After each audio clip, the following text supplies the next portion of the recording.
Bradford City v Grimsby Town match preview, 11 your score predictions and thoughts going into a game in the comments down below. Like the video if you do go on to so, and subscribe if you're new. We're on the road to 700 subscribers. Thank you very much for the support. Let's get straight into it. So the key players coming into this game, it's very hard because Grimsby don't have too many at the minute, but fair enough that I've managed to pick 3 out. But now this player, I can't say his name. I can't say this fella's name. He's from Iceland, and we'll call him Svan. Svan Thorsen. We'll just say Svan Thorsen. But it probably won't be that.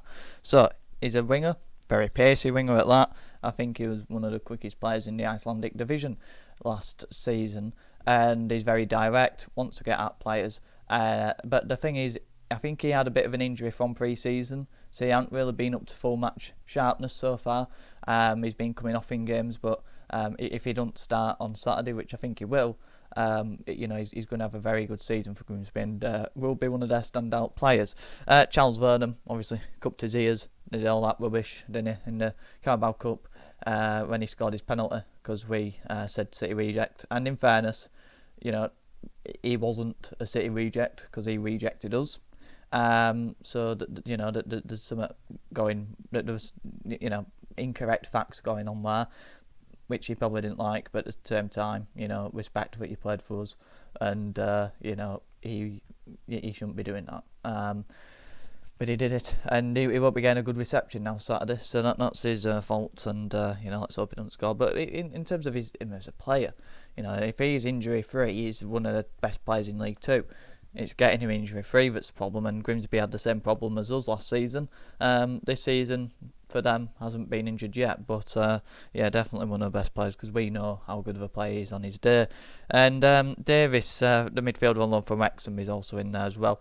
Now, I think he's injured, but the thing is, I don't know if he is, because I think he got injured against Notts County, he came off, but I don't know if he's available for this game. If he is, then that's not good for us because he's one of the better players, sort of an all-action midfielder, scored 2 against Cheltenham, got more of an attacking threat on him, and I think that's one of their problems in midfield, and I'll get onto that later.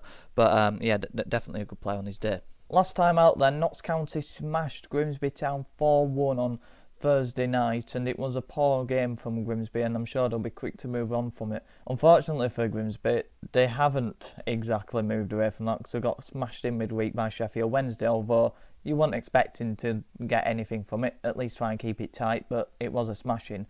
It won't do their confidence any good.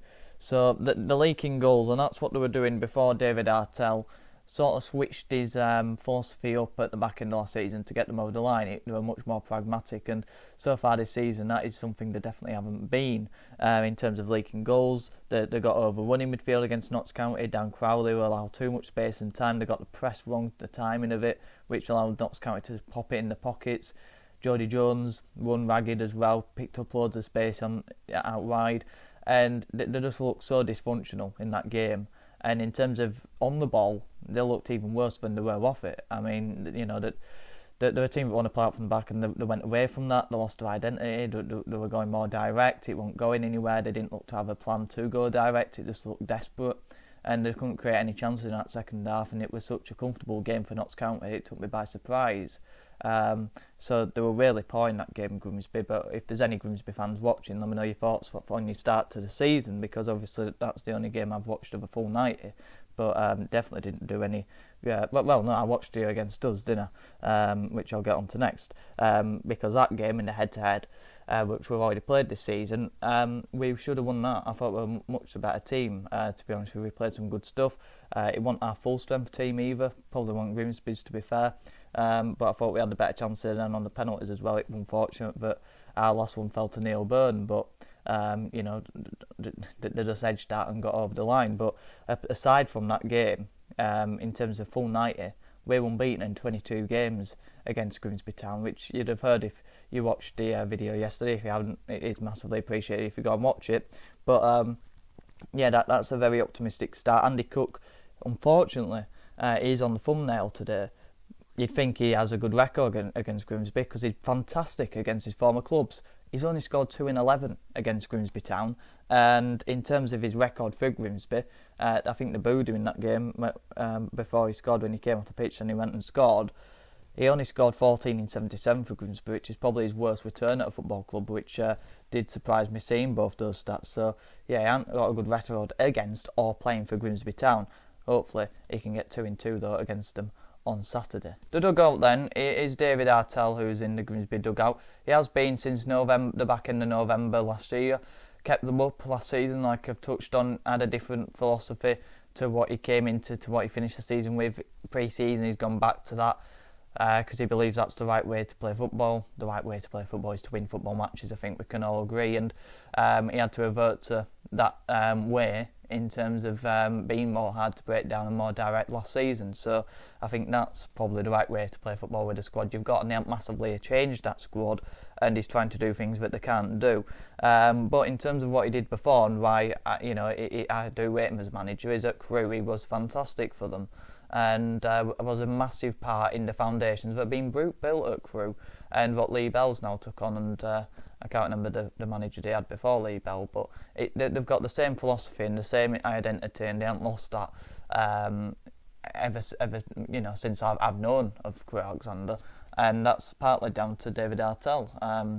He worked with the academies, worked himself up, got the manager's job, and then got Crewe out of League 2, kept them in League 1 for a season, I'm pretty sure, and then lost his job when they got relegated, and they've kept that same model on, and he were a big part in that, developing players, playing attractive football to many, but at Grimsby Town, it just doesn't seem like the right fit. Like I say, I don't think he's got the players to play this way, I don't think the fans really buy into playing that way, and they're going to have to be patient, the owners, because I don't think the results are going to be there this season to get them where they should be and where they want to be.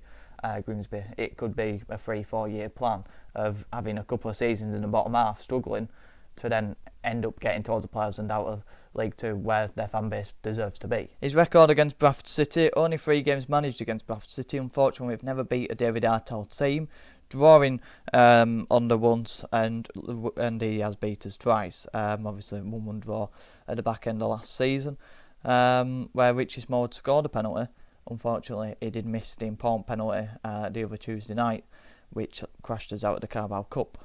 What can we expect then? I think Grimsby Town will have a lot of the ball. I think they'll try and suffocate us with it, and I'd be very happy for them to have the ball as long as we continue where we left off really against Bromley, where we're pushing high up, we're pressing them, our wing backs are high, we make it hard for them to play out. I think you've got to be brave, go towards the ball, press the ball, because I don't believe that they have the quality to bypass a press with their back line. I don't believe they're good enough at playing out, so I think you should put them under pressure and force them into playing mistakes or force them into playing it long, and then you get your centre-backs pushing high and you win the headers and you play from there. I think we can really suffocate a team like Grimsby, and hopefully that's something we can look to do, and try and make them uncomfortable on the ball. I think a player like Sarcevic could be really important in this game. When I watched how Dan Crowley controlled the midfield for Notts County, I think he's got very similar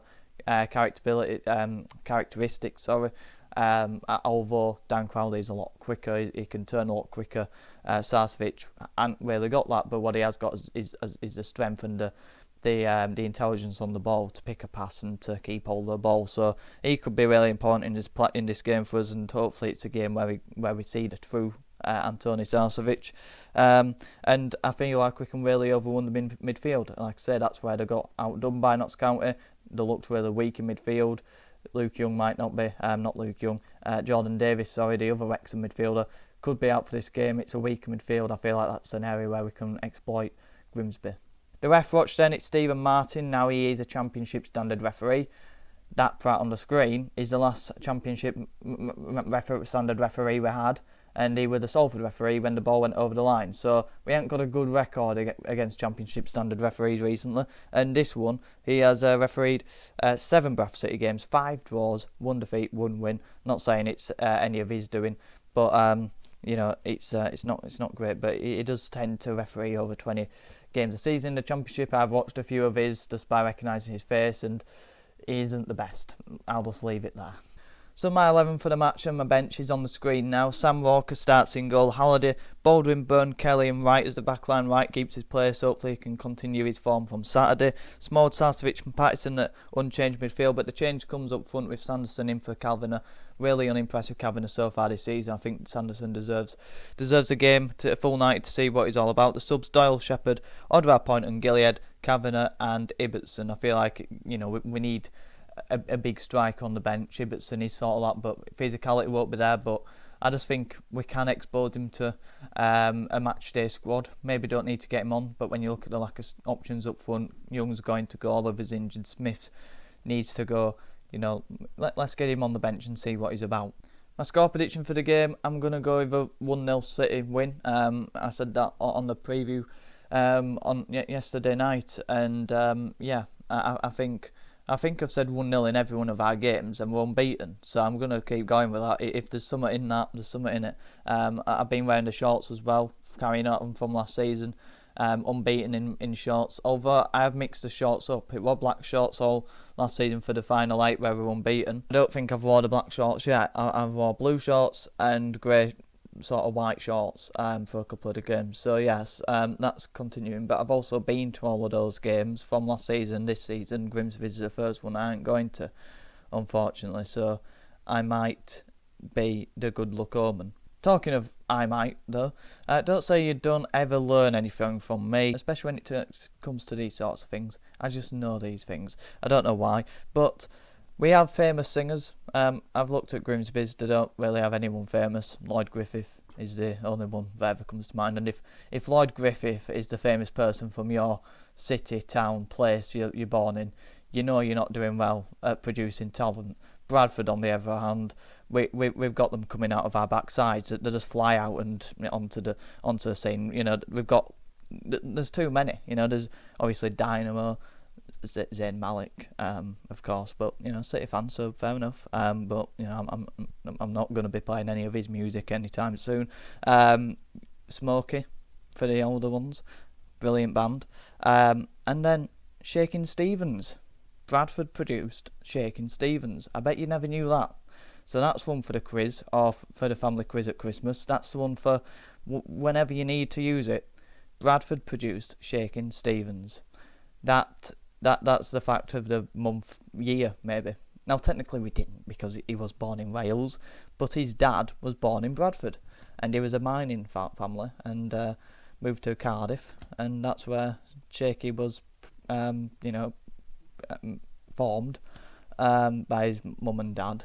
That's what happens. But his dad was formed in Bradford, so Shaky has a piece of him in Bradford.